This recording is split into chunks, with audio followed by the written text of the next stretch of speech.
तो पेश करते हैं श्रीमद् भगवद गीता का एपिसोड 32 अध्याय 6 ध्यान योग।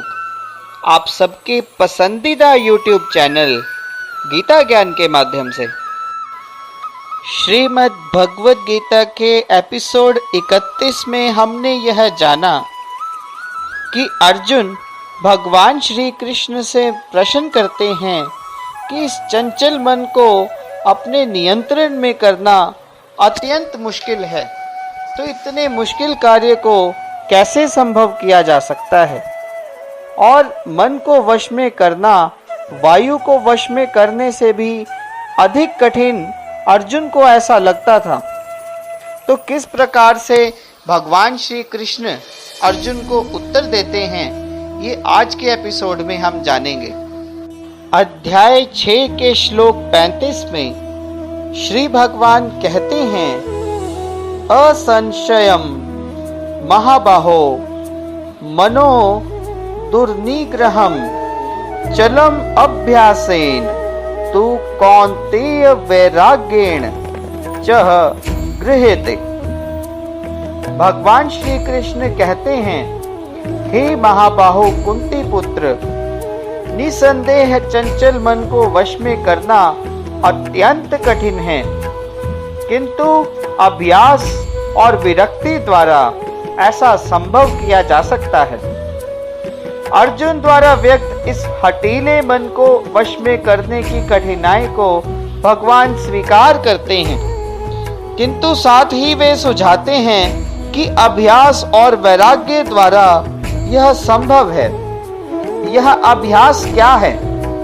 वर्तमान युग में तीर्थवास, परमात्मा का ध्यान, मन और इंद्रियों का निग्रह, ब्रह्मचर्य का पालन, एकांतवास आदि कठोर विधि विधानों का पालन कर पाना संभव नहीं है, किंतु कृष्ण भावनामृत के अभ्यास से मनुष्य भगवान की नवधा भक्ति का आचरण करता है।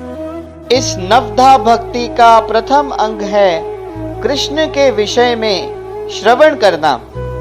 मन को समस्त प्रकार की चिंताओं से शुद्ध करने के लिए यह परम शक्तिशाली और दिव्य विधि है। कृष्ण के विषय में जितना ही अधिक श्रवण किया जाता है, उतना ही मनुष्य उन वस्तुओं के प्रति अनासक्त होता है जो मन को कृष्ण से दूर ले जाने वाली है। श्री भगवान कहते हैं, जिसका मन संयमित है और जो समुचित उपाय करता है, उसकी सफलता ध्रुव है। भगवान घोषणा करते हैं कि जो व्यक्ति अपने मन को भौतिक व्यापारों से विलग करने का समुचित उपचार नहीं करता, उसे आत्म साक्षात्कार में शायद ही सफलता प्राप्त हो सके। अर्जुन कहते हैं, अयति ही श्रद्धया उपेतः योगात् चलित मानसः अप्राप्य योग संसिद्धिं काम गतिं कृष्ण गच्छति।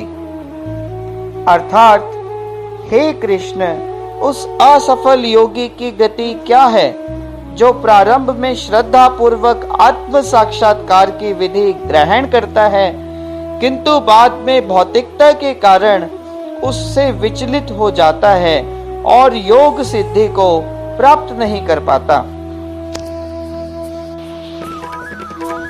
हे महाबाहु कृष्ण, क्या ब्रह्म प्राप्ति के मार्ग से भ्रष्ट ऐसा व्यक्ति आध्यात्मिक और भौतिक दोनों ही सफलताओं से च्युत नहीं होता और छिन्न भिन्न बादल की भांति विनष्ट नहीं हो जाता, जिसके फलस्वरूप उसके लिए किसी लोक में कोई स्थान नहीं रहता।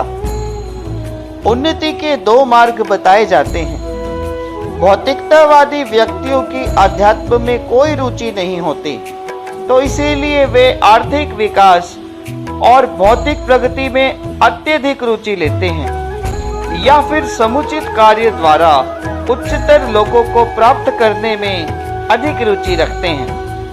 यदि कोई आध्यात्म के मार्ग को चुनता है, तो उसे सभी प्रकार के तथाकथित भौतिक सुख से विरक्त होना पड़ता है। यदि महत्वाकांक्षी ब्रह्मवादी असफल होता है तो वह दोनों ओर से जाता है। दूसरे शब्दों में वह ना तो भौतिक सुख भोग पाता है, ना आध्यात्मिक सफलता ही प्राप्त कर सकता है। उसका कोई स्थान नहीं रहता, वह छिन्न भिन्न बादल के समान होता है। कभी कभी आकाश में एक बादल छोटे बादल खंड से विलग होकर एक बड़े खंड से जा मिलता है, किंतु यदि वह बड़े खंड से नहीं जुड़ पाता तो वायु उसे बहा ले जाती है और वह विराट आकाश में लुप्त हो जाता है। तो इसीलिए हे श्री कृष्ण, यही मेरा संदेह है और मैं आपसे इसे पूरी तरह से दूर करने की प्रार्थना कर रहा हूँ। आपके अतिरिक्त अन्य कोई ऐसा नहीं है जो इस संदेह को नष्ट कर सके। कृष्ण भूत, वर्तमान और भविष्य के जानने वाले हैं। भगवद गीता के प्रारंभ में भगवान ने कहा है कि सारे जीव व्यष्ट रूप में भूतकाल में विद्यमान थे, इस समय विद्यमान हैं और भव बंधन से मुक्त होने पर भविष्य में भी व्यष्टि रूप में बने रहेंगे। इस प्रकार उन्हें व्यष्ट जीव के भविष्य विषयक प्रश्न का स्पष्टीकरण दिया है। अब अर्जुन असफल योगियों के भविष्य में विषय में जानना चाहता है। कोई ना तो कृष्ण के समान है, ना ही उनसे बड़ा है। तथाकथित बड़े बड़े ऋषि और दार्शनिक जो प्रकृति की कृपा पर निर्भर हैं, निश्चय ही उनकी समता नहीं कर सकते। समस्त संदेहों का पूरा उत्तर पाने के लिए कृष्ण का निर्णय अंतिम और पूर्ण है, क्योंकि वे भूत, वर्तमान और भविष्य के ज्ञाता हैं, किंतु उन्हें कोई भी नहीं जान सकता। कृष्ण और कृष्ण भावना भावित व्यक्ति ही जान सकते हैं कि कौन क्या है। अर्जुन का प्रश्न सुनकर श्री भगवान उत्तर देते हैं और कहते हैं, पार्थ, न एव इह न अमुत्र विनाशः तस्य विद्यते न हि कल्याण कृतः कश्चित् तुर्गतिम तात गच्छति।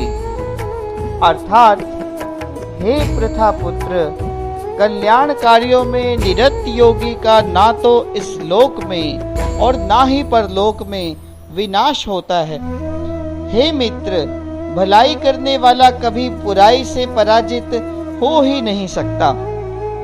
यदि कोई समस्त भौतिक आशाओं को त्याग करके भगवान की शरण में जाता है तो इसमें ना तो कोई क्षति होती है और ना ही पतन।